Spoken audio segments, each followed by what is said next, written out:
Good afternoon and welcome to this special edition of our talk show focusing on rights and businesses.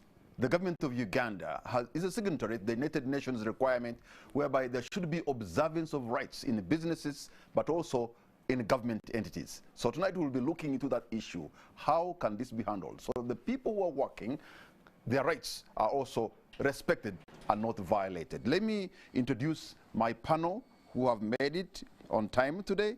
I have Commissioner Equity and Rights, Minister of Gender, Labour and Social Development, Bernard Mujuni. Thank you so much for joining us.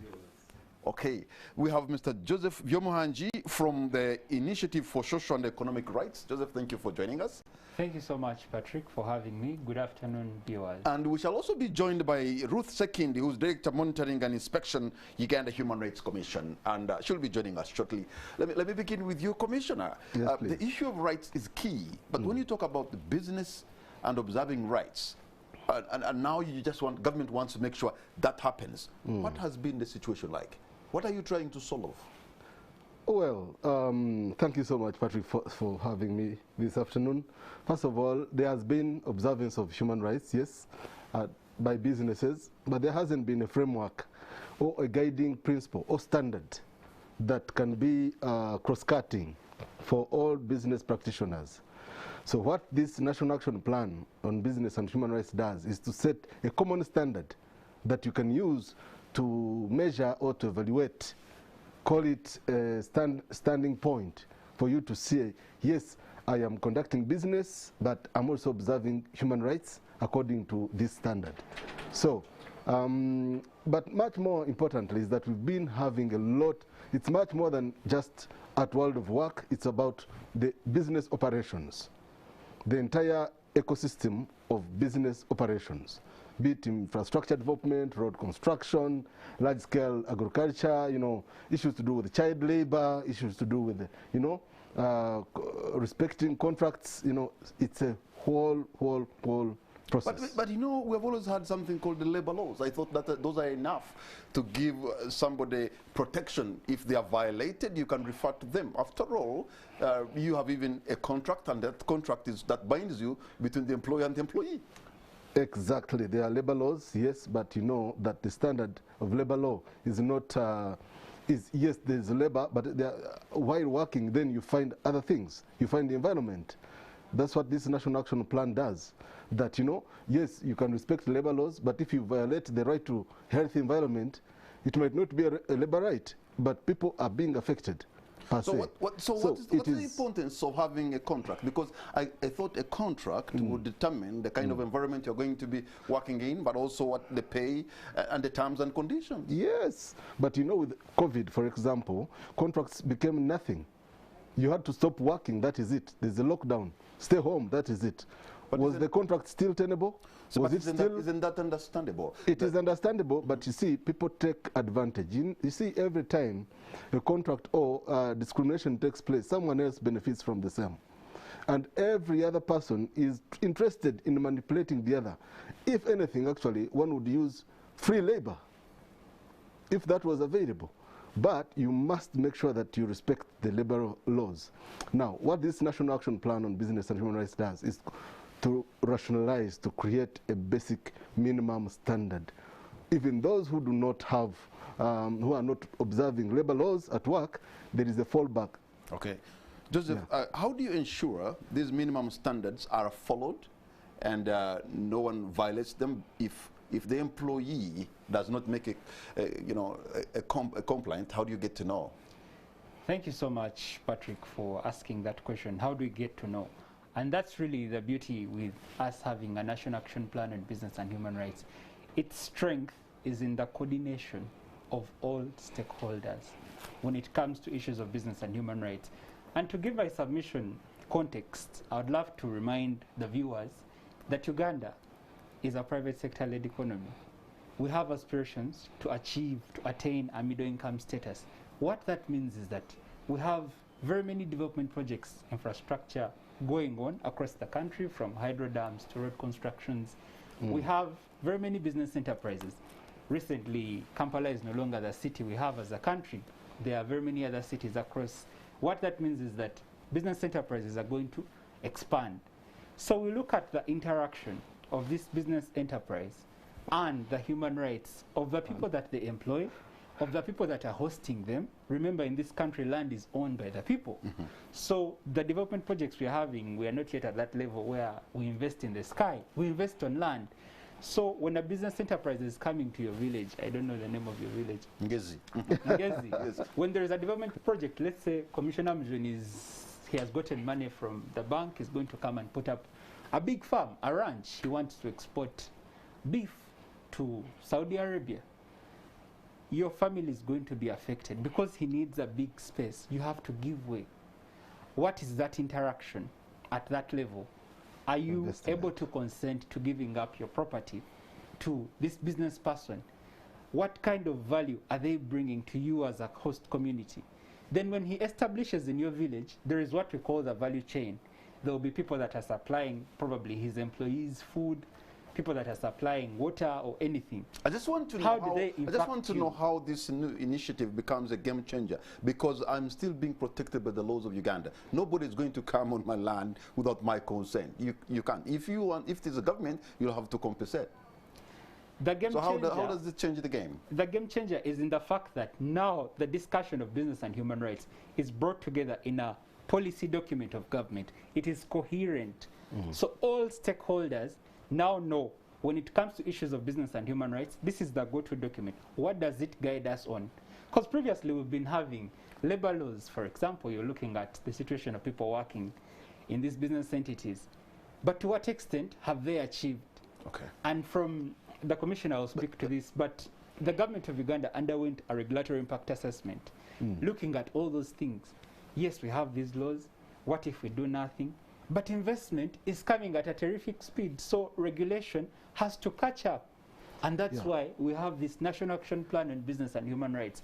For all investors out there to know that in as much as our dear president loves them so much, he keeps saying, my investors, he also loves the citizens of Uganda. That's why the government of Uganda has led this process of developing a policy document that we shall look to when we are looking at relations of business enterprises. My problem in Uganda is not we don't lack policies. We have a lot of them. But let me introduce another panelist who has just joined us. Ruth Sekindi, Director of Inspection and Monitoring at the Uganda Human Rights Commission. The last time I checked, that was your job. I still hope you still do. Okay. Yeah, thank you for joining us, Ruth. Thank you. And you are Director of Inspection and Monitoring. I'm sure you have an understanding of what the situation is like, violation of rights among employees. What can you tell us? Okay. And how will this solve the issue? Okay, I'm going to speak about the National Action Plan on Business and Human Rights in a broader way and just give examples. Uganda is among the few countries that were aspiring to have this document. Now, as a country, we know that we have the Sustainable Development Goals, and we all want looking at a very fancy should I say mid-scale, or we want to be second class or whatever it is. Middle class. Middle class by the time we get to 2030. And we anticipate that if we are going to get there, investment is very key. Now, we have been seeing investment coming in and people starting all sorts of businesses. That is good. It's good for the economy. It's good for Ugandans because they get jobs. But then it has other aspects that we have to look at. The environment is degraded. If we are drilling oil, then we may affect the environment with the wildlife. If we are into stone quarries and mining gold and diamonds and marble, all that affects the environment. But nobody is going to give you a license to do all those jobs without an environment impact assessment certificate. That is what I'm going to link it in. Yes. From NEMA. Absolutely. Because at every level, a Ugandan or a business or a community is protected by different laws. So I'm wondering, when you bring another policy and you put it on top of those already existing, and probably they're not being used to protect Ugandans. Patrick, this is not a law; it's a policy document. Yes. And I want the Ugandan listening in to first appreciate where we're coming from. And so, other than the environment, their customers. Now, we have been seeing people who, and we're not talking about multilateral companies, even though we know that businesses can be very powerful. Companies like Amazon's are 3 times or 5 times Uganda's GDP, okay? Companies like Total Uganda, I mean, you can't compete. So when you have powerful companies coming into your country, there are things that you have to do. Now, we also look at the customer protection. You have heard of aflatoxins in maize. The ordinary man who does not know that he's doing business is actually doing business. Who checks this ordinary man who grows his maize, dries it, and then sells it? And instead, it is causing cancers. What about the beef that is infected with, what is this thing that is used for embalming bodies? And that's the way they are preserving it. What about the fish, okay? If you look at our tomatoes on the markets, now I'm breaking it down to the ordinary Ugandan to something that they understand. The tomatoes, they're using pesticides to preserve the tomatoes. But then a child will get it and eat it. And all that affects the body. Now, we are seeing many people into businesses. And we have realized that businesses affect human rights. Whether it's employment, whether it is issues of health, many people are in hospitals because of everything that they're consuming.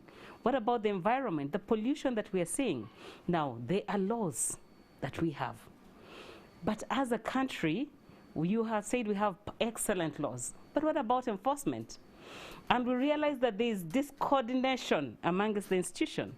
So the Uganda Investment Authority brings in the investors, and then Ministry of Trade, they work together. So very fine, you have a bilateral agreement with this company. But how is the Ugandan protected out there? And do businesses know about human rights, the fact that what they do affects human rights? Now we are bringing in not the legal aspect, but the human rights angle. And that's where we are looking at issues of environment. What about issues of vulnerability? The women. I was telling you, I can tell you that women, when they're mining salt, they have to pad themselves with cassava. What about issues of women? Issues of vulnerability, where we chase away ethnic minorities just to make sure that we create room for investment. So it is all those things that need to be neatly tied together, because the laws are there, but the institutions are split. So they're not working together. Parliament is discoordinated, is not coordinating with Investment Authority. Investment Authority may not be working very close with... So, okay, so this is the policy, and I get that, and Ugandans have understood that. Yeah. You are a lawyer by background, I suppose, and you understand why is it that even what is existing has not been fully enforced. When you bring this policy, is it going to be respected? Yet there have been laws, actually even laws are stronger than policies, I suppose, yeah, and yet they have not been enforced. Okay, now under this policy, the different ministries, departments, and agencies are given tasks and roles, so that they have to ensure the enforcement not only of the laws but of the policy. Now we have what we call the United Nations guiding principles on business and human rights, and the state is required to, or businesses are required to ensure that there is respect, protection, and remedy of rights. So now this policy is bringing in that human rights aspect, where all businesses will be required to respect human rights, but most importantly to remedy. In the event that there is an issue, they're supposed to remedy. I handled a case, or the commission handled a case, where there was a stone quarry somewhere that I will not mention. And before the community knew it, the women were having miscarriages. Houses were having cracks. Cows were not also giving birth, and the goats. And before they knew it, they had to run. I mean, where do you report? Under the law. Where do you go? How can you say that my cow is not calving? You understand? But it's coming from pollution. So you need something else. There's also something called noise pollution. Yes, exactly. There's even environmental police. But it is so hard to address some of these issues with the existing legislation. So we are saying, let all the institutions that have wide mandates come together, address, sensitize, monitor, remedy, and create awareness for businesses, and the communities. So, Bernard, okay, yes, Bernard. Yes, you know, the whole thing about the business and the National Action Plan on Business and Human Rights is supposed to encourage self-regulation. You are not supposed to go to enforce and then clamp down and, you know, push people to observe. It's supposed to create a culture of observance.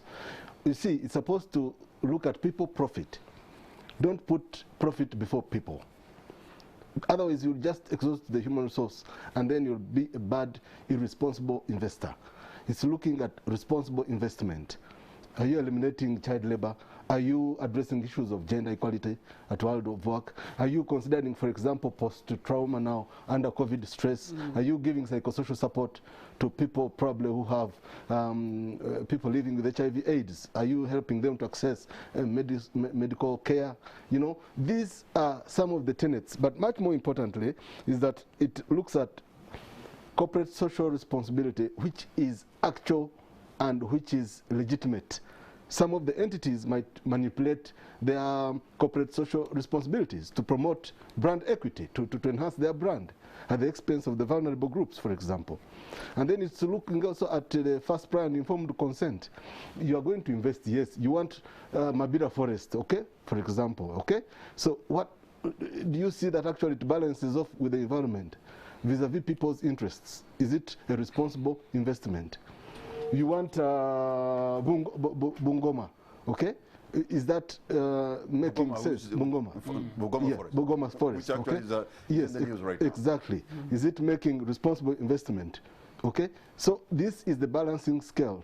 So this action plan actually creates a yardstick within what you can look at and say, yes, I think I'm making responsible investment. And also, am I paying taxes? Because, you know, most entities actually don't, no one wants to pay taxes. Yet everyone wants to use public facilities, good public facilities. So this action plan puts it in the context that, yes, if you pay taxes, if you do statutory contributions, pay NSSF, you are creating a responsible investment in this country and you're adding value. So, Joseph, we have a problem in this country and it's called the lack of implementation bag. How is this going to be implemented fully so that the United Nations guidelines on business and human rights, which Uganda is adopting, can be meaningful? Thank you so much for that question. I would love to use the example of COVID-19 and the social services delivered by private actors. You're saying we have all the laws and everything, but just recently, when medical bills were so high for even those that thought were above middle class, where a COVID patient has to pay 400 million to a private hospital, the permanent secretary of the Ministry of Health came out and told you, I can do nothing about this. Don't we have the laws? Don't we have the Public Health Act? But the beauty in having a National Action Plan on Business and Human Rights is that it clearly maps out the roles of the ministries, departments, and agencies, but not only them, also the businesses, the non-state actors. It's not all about you obtaining a license from whichever regulator to come and provide services, a medical service. You have an obligation to respect the human rights that comes with it. When Patrick Kamara, who is not even a doctor, chooses to set up a hospital in Chenjojo, you're looking at the profit. You're saying, there is a gap here. We don't have a health facility. Let me set up this clinic, make money. But that's not the essence. We have a right to the highest attainable standard of health as human beings. So the regulation then is strengthened by having a policy document, which is the National Action Plan on Business and Human Rights, that will speak to you, the investor, whose mind is stuck on profit, to know that it's not all about profits. They are human rights. If you're dealing in the social services, for example, health, education, just recently, the Association of Private Schools went to Parliament and they were asking for money to revamp their schools, which ideally would be okay. But then the question was from the members of Parliament, so are you willing to also reduce on the high school fees? And their response was like, no, we will not. We want this money such that only parents who can afford our services can bring their children to these schools. But then the human rights aspect would now look at the aspect of the right to education for all, and would then advise government to take all that money to public schools, such that all of us can get. Public schools. Joseph, are you aware that today government-aided schools are sometimes asking more money than purely private. And that is the challenge. and you guys are human rights defenders.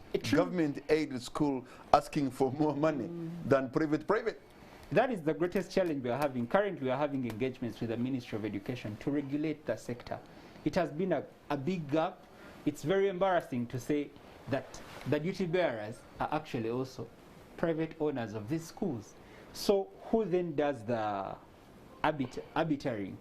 So we are pushing and working with them to ensure that there is regulation of private actors in the education sector. This is something that should interest the Minister of Education, because when you get taxpayers' money and aid a school whose foundational body could be a church, a Christian, or the Islamic faith, and then the fees are way so high, to what extent are you enabling a Ugandan? Think about all the major schools that have a high name recognition that are now running. I mean, they ask, you pay through the nose, but yet they are called government aided. And that's why we say we need equity in accessing education. This is where Joseph comes from, you know? Yes, and that's where I come from. This is your docket. This is where you should be fighting for us.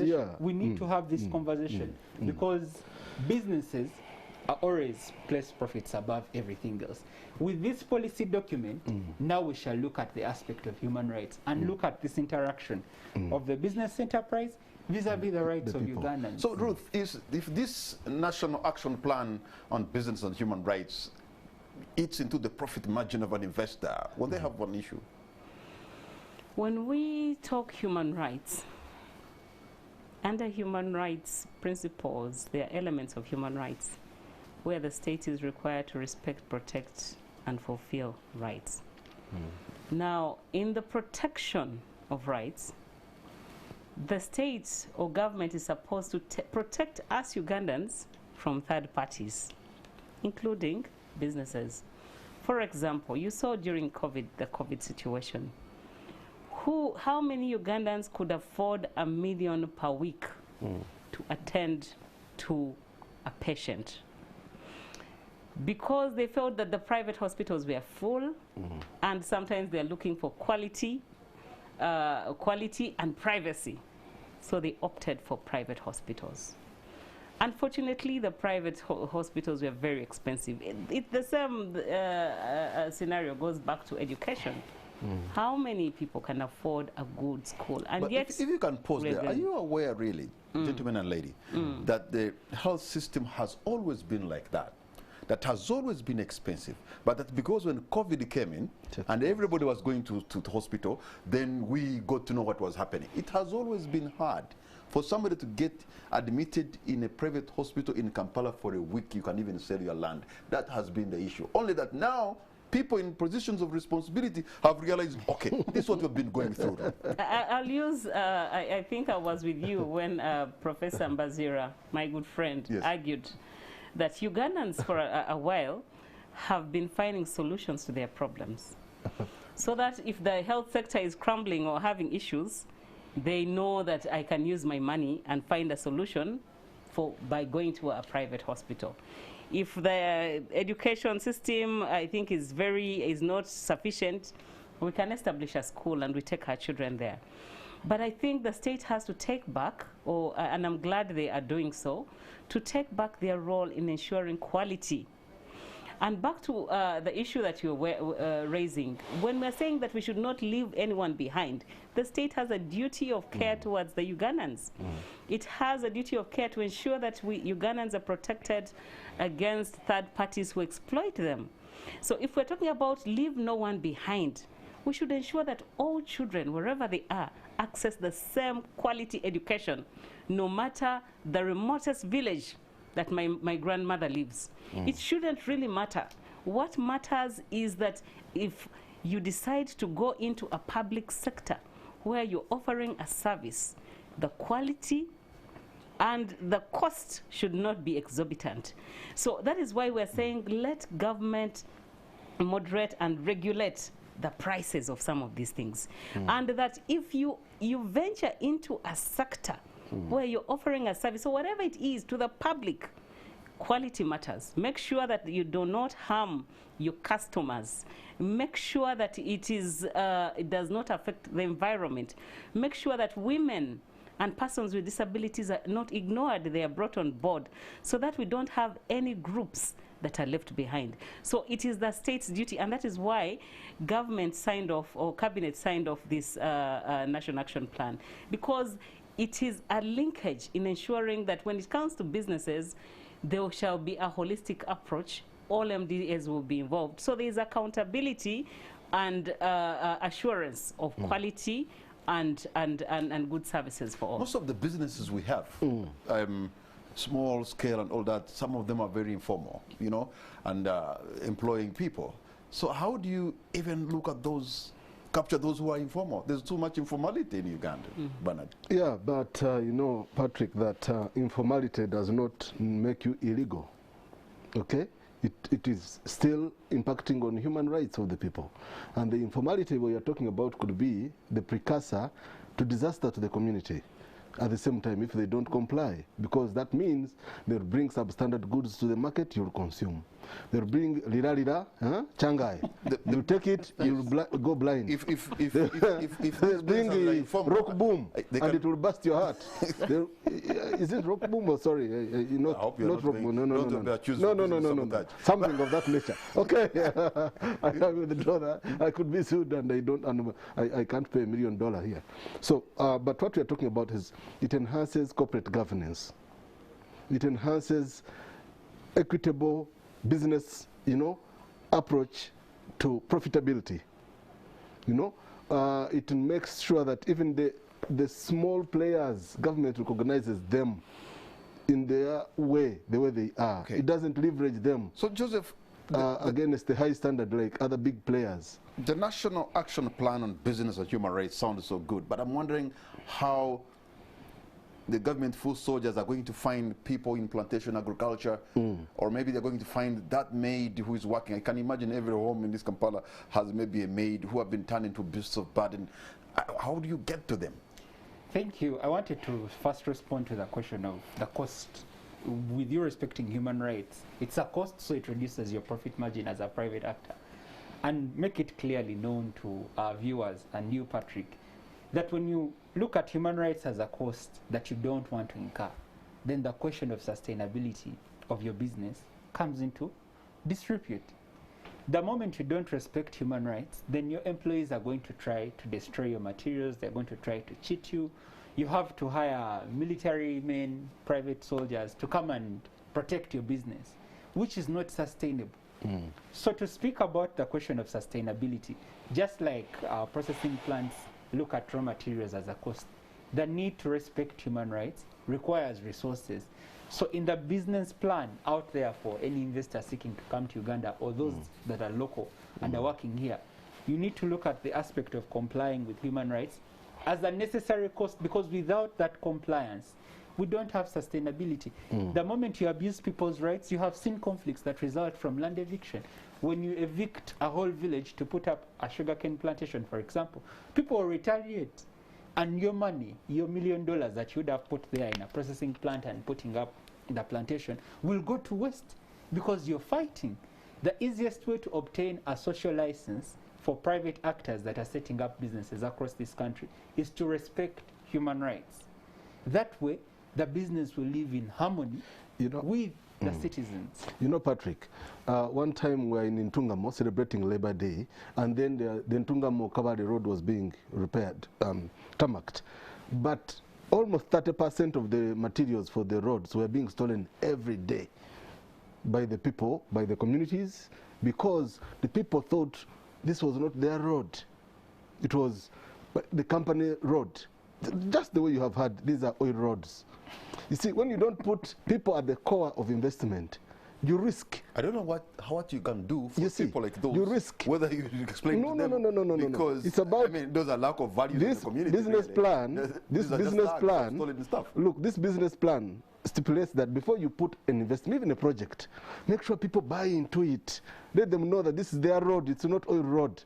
Because the road is supposed to help people, the community, to access markets, to enjoy, to go to school, to, to deliver their products. Some metals on the NTV Expressway have been taken off by people who are selling them to scrap. Yes. I mean, people know the importance of a road, but they still because of lack of values, they will steal anyway. To emphasize on Values, what the commissioner values is very saying. important, because this also brings in the aspect of values, business values. What are your value propositions?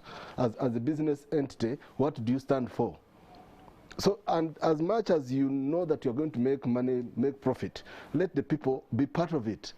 Make them be aware that, you know, you're planting a forest here. Yes, you're mitigating on climate change, carbon emission and all that. But also, people can access, they will get firewood. You know, you're not necessarily just coming in as an imposter. And then people will not burn your forest. Okay, so Yeah. Ruth, are we likely to see agencies of government maybe also taking through the business entities in some form of, or you know, sensitization? Is that happening? So that they too can actually buy into it. One of the deliverables of the National Action Plan is sensitization, not only for government agencies, but the population and the business companies or agencies and other stakeholders, civil society and all that. Why? Because when we talk about business and human rights, it's really alien to many people. If you're going to invest, any Ugandan investing, do you ever first think about human rights? You're just thinking about the profit margin and the taxes you're going to pay and the space you're going to put your business and how your business is going to grow. The things that you don't think about, but maybe, and even if you do them uncautiously, that I have to pay staff monies. But we're saying that businesses, wherever they are, they have, whether small scale, medium scale or large scale, multilateral, there is a threshold that they have to meet. Because we have noticed that, let me just even leave the Ugandan businesses, but the investors, sometimes they come and they compromise on the quality that they offer Ugandans. And yet in other countries where they do business, they emphasize on quality. The staff have good remuneration, the way they are treated, the promotions are better, you know. But when it comes to Uganda, then they have selective application to an extent that there's a company where, I won't mention it, where a particular group of people, wherever they came from, they have toilets, just like it was in South Africa. Toilets for this kind of people, category of people. Ugandans, you don't cross. So, and when we monitored, we find such things. So the question is, we're saying, when businesses come to Uganda or the yuans in Uganda, there are particular standards that they have to meet. There are particular rights that they have to observe. Issues of discrimination, issues of the environment, issues of customers, issues of vulnerability, gender, women, all those have to be taken into consideration. Even right now, Bernard, in government entities, agencies and departments and ministries, you'll find people of the same qualification, almost doing the same job, you know, but not equal pay. What brings that? In fact, if there's an engineer in the Ministry of Water and another engineer maybe in NEMA and maybe an engineer in UNRWA, and these are all employees of government, same qualification, same work, but disparity in pay. Well, but Patrick, there are common standards for scientists. Scientists get the same pay across the board in the mainstream service. But the issue is with some of the authorities which are allowed by the Act of Parliament to set their own, you know, remuneration. That's where the difference comes in. But otherwise, the mainstream government, if they are scientists, same amount. If they are, you know, same. Now, the issue of inequity is a big issue. We can't start it and finish it here. But what I wanted to say... But it's related in the in the policy that now... It is. Government is one of the biggest business players. Because also this is right within their docket. Yes, exactly. But you see, Patrick, I want to give you an example. It's not only government. While I was Assistant Commissioner for Labor in this country, I arbitrated a particular case where someone lost a manhood because he used to be near a furnace in one of the steel manufacturing companies. Are you for real? Yes, and it got lost. It got lost. This was this matter came before the Medical Arbitration Board, and people are saying, that's how he's a disabled person, a person with a disability. That's how he was born. The man said, no, I had my thing. The thing got lost, and I'm telling you, the wife left. His family was in shambles, and this was a matter, and the employer was denying But the man, when they examined him, because of too much heat at the furnace where they really burned the steel and turn it into bars and all that, he had less protection. And this was real. So in this particular action plan brings this particular matter square. But don't you believe that we have agencies that should have protected this man, that should have looked into his rights? Yes. And they didn't? You bring this policy, and I'm wondering whether it can even become a game changer. Yeah, look, you see, there is a common denominator between what cuts across different entities of different power dimension. I mean, you cannot, for example, equate someone who's making cottage factory soap from behind the garage, but with 10 people, to someone like Mukwano Industries. It's multi-billion, you know. But they all have to be measured against a common standard. Now, what this action plan does is to annex or harvest the hard corn and make it soft for chewing, for the common informal or formal business practitioner to easily implement some of the minimum core standards of respecting human rights. That yes, you might not afford to guarantee insurance for your workers, you might not, but make sure the environment is safe. If you cannot guarantee the right to health, you know, good insurance packages, premium, you know, in case of death, but let someone be less exposed to the possibility of dying while working. And how do you do that? This action plan, common standard Why don't across. you think about creating some kind of civic competence, people to know their rights and know their responsibilities, and then they will be of value to the organizations, but also the organization would not, you know, try to violate their rights. And that's indeed exactly our role when it comes to the implementation of this National Action Plan. Civil society organizations working on issues of business and human rights, together with the Uganda Human Rights Commission, are tasked in that National Action Plan to build the civic competence of Ugandans to actually understand that this is an abuse of my right and this is what I need to do about it. But speaking to why the National Action Plan is a game changer, is that most of the laws we have are stuck in that traditional understanding that issues of human rights are a duty of the state. What the National Action Plan on Business and Human Rights brings on board is that all stakeholders are now looked into this struggle to ensure that there is respect of human rights by businesses. In as much as you're thinking about your profits, you have an obligation to respect human rights. So on top of the remedy mechanisms we have that are really largely focused on the state infrastructure, the courts of law, industrial court, labor officers, Uganda Human Rights Commission, Opportunities Commission, we want to work with businesses to also set up grievance level mechanisms in their establishment, those that are big, to be able to have functional policies in their institutions, such that if I'm a victim of sexual harassment, the human resource of, let's say, NTV Uganda has a policy that would direct them on how to deal with this issue, because my rights are being abused at a place of work. Can that come up?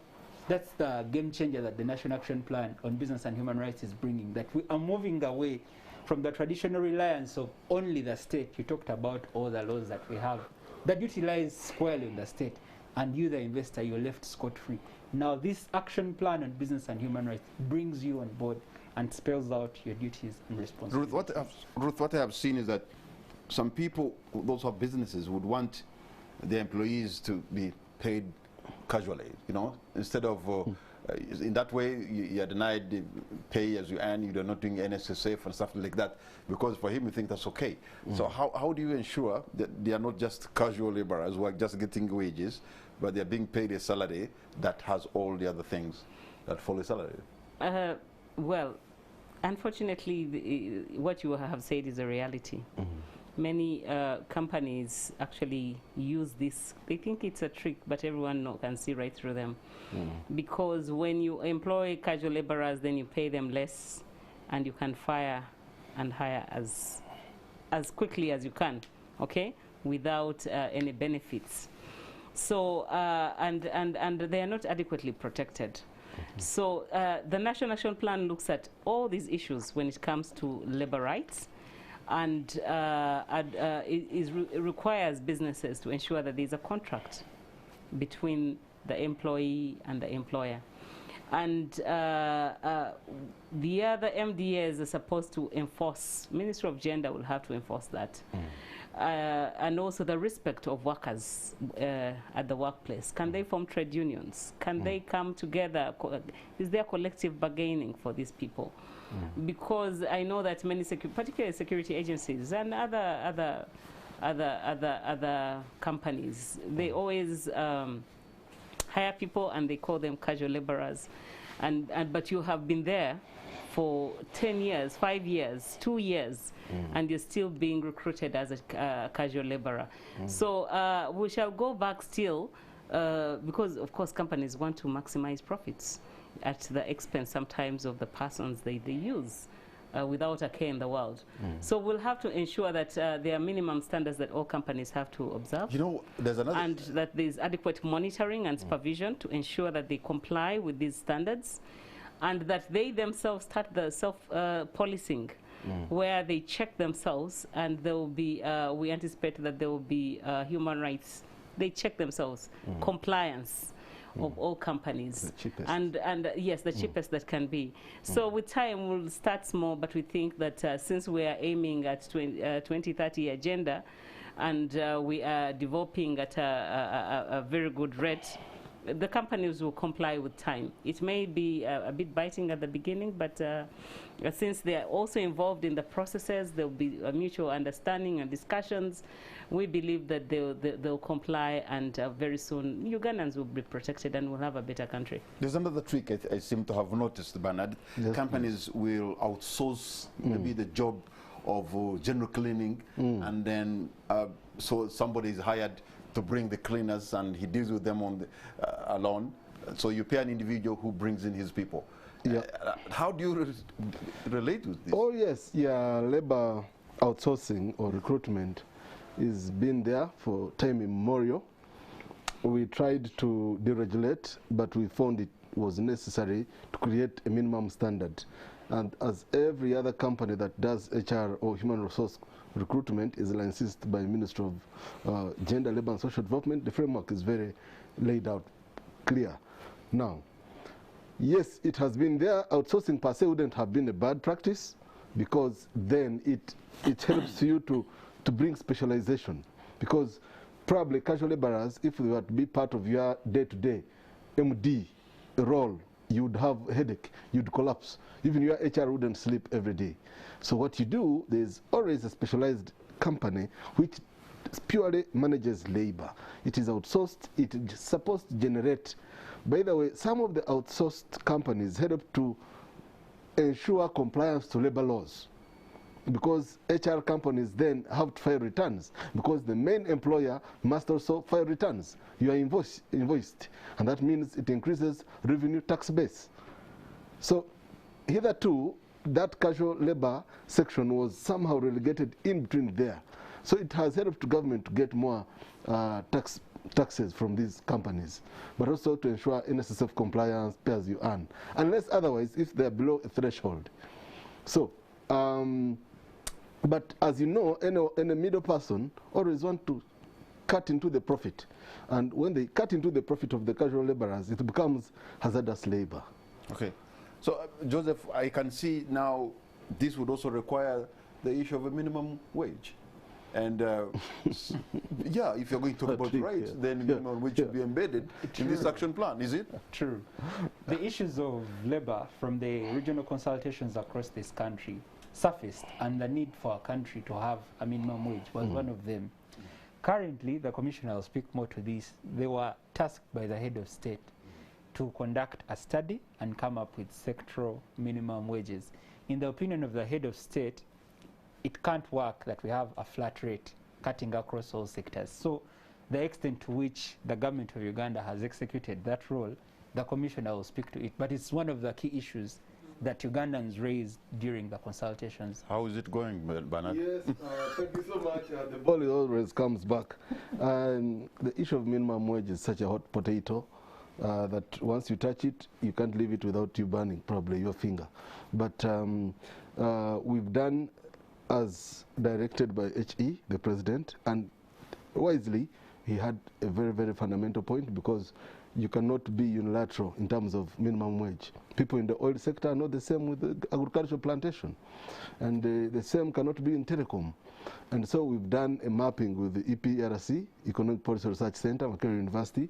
We have a huge comprehensive report which we are now condensing. And then also we are going through the review of the minimum wages bill.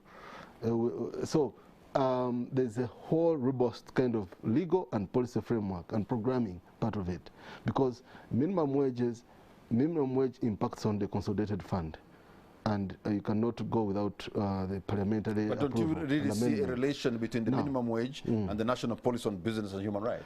There's a nexus. In my view, there's such a big relation there. Yes, it is. So, there. But you're going to launch this thing is it tomorrow? Yes. And yet yes. you're leaving it is setting matters of pay. No. You're leaving out it the is Benjamin. setting the environment. It's all about the Benjamin. You see, even Jesus did not just come from heaven and fall on earth. Okay? Jesus had the messiahs. You remember? Some said, is this Jesus? Could he be the Messiah? So there's always environment to be prepared. It's not... and you cannot go to God without going through Jesus. Yeah, but in that case, the minimum wage is the John the Baptist. So John the Baptist. John the Baptist. This is John the Baptist. Yeah, Jesus is coming. So we should sort out. The need for the minimum wage is crucial under the labor component, National Action Plan on Business and Human Rights. So when we come back here during the review, you should task the Commissioner to tell us to what extent have they finalized with condensing that report and tabling the bill before Parliament. Joseph is getting me off the thing, but it's okay. No, because it's in the implementation. Ugandans asked for it. Yes. We consulted them. It's a sticky issue. We have to deal with it. Patrick, we've done much more than just a minimum wage. You have seen the issue of mid-term access to your benefits. Yeah? So there's a lot that is coming. Government is doing a lot of things pro-workers. You know, one of the things I've noticed, Ruth, is the unequal power relation. Yeah. Especially in rural Uganda. You have this investor in the village, you have these ladies working. I mean, they cannot even negotiate, they cannot even just ask for their right because of that unequal power relation. How do you deal with that? Under the National Action Plan, and also there's what we call the Global Compact on Business and Human Rights, which really is a document that guides businesses on the standards, sets the standards on what they should have. It's a requirement that all employees have bargaining power, and that they should be allowed to form trade unions, they should be allowed to negotiate, to speak up about the issues that they have. Unfortunately, because of the fact that there's a lot of unemployment, underemployment, many people have settled for less. And even when you settle for less, you lose the bargaining power, mainly because they're uninformed, there's no awareness as well, and also because if you raise noise or you become the noisemaker, you shall be ejected, you shall be let go. So because of the little opportunities that are there and the job scarcity, people have learned to settle for less. We've handled cases where in some, for example, hotels, we had a hotel where we found that they had a policy that women should not get pregnant. So the moment you are seen or suspected, then you go. So you would be surprised that some of the policies the companies have that really are in breach of human rights standards. So unfortunately, many workers do not have the bargaining power. They're not allowed to form trade unions. Now, and this is really under the Employment Act. The workers are supposed to have this, they're entitled to it, they're so even in MDS, is there a place, for example, breastfeeding mothers, if they come to the office, they have a place where they can come with their babies at one point and maybe they do feed their children? Yes, yes, and this, I think, public service has required all the ministries, departments and agencies to have nurseries. So it's just, they're talking about it now. No. Actually, companies, Parliament Yeah. has, UHRC, Uganda Human Rights Commission has. I don't know the Ministry of Yes, Gender we has. have. Yeah. But on top of that, and the Minister of Gender, and on because top this of is written in that, your docket, we but are bringing after regulations. that, I don't know whether... No, Yeah, we are even developing bringing regulations, breastfeeding at World of Work and child care. Yeah, that's a You're safe bringing space. regulations. Yes. Yeah. But you see how you're so behind, and yet here you are adopting the United Nations something. You see, and yet your house is let not me tell even in you, order. Patrick, it's never late. In issues of human rights, there is universality. So one thing leads to the other. One thing prepares for the other. This prepares for the other. You know, you cannot go radical on issues to do with respect for human rights at World of Work. It is a negotiation. Okay. Even the labor law requires you to have a tripartite charter between the employer, the labor unions, and government. So there is a negotiation for social justice at World of Work. All right. Yeah. Well, as we try to conclude, I'm going to ask each one of you to give us your parting shot. Let me begin with you, Joseph. Thank you so much, Patrick. I would love to employ Ugandans to tune in tomorrow at NTV. The Prime Minister of this country will be launching the National Action Plan on Business and Human Rights together with the Minister of Gender, Labour and Social Development. It's important that we pick interest in this policy document and see to it that it's implemented. It shouldn't fall in the statistic of the 55% of laws and policies of Uganda, as told to us by the National Development Plan, that are not implemented. We want the National Action Plan to be implemented. The journey to develop it has involved all stakeholders, the private sector, government, civil society, affected communities, and the aspirations of the people when it comes to the interaction of business and human rights are reflected in that document. So we need to strictly implement it. All right, Bernard. All right, thank you so much, Patrick. And just to add to Joseph's words, to employ Ugandans to take keen interest in this document, but also to say that it is a living document. Everyone is already implementing, even when you haven't launched it, because it's an investment. As long as you employ someone, as long as you're into business practices, you're already implementing it. So it's all about knowing its value propositions and probably measuring yourself, how am I doing? Yeah, so it's a kind of health and business barometer. All right. Yeah, thank you. Your parting shot. Thank you.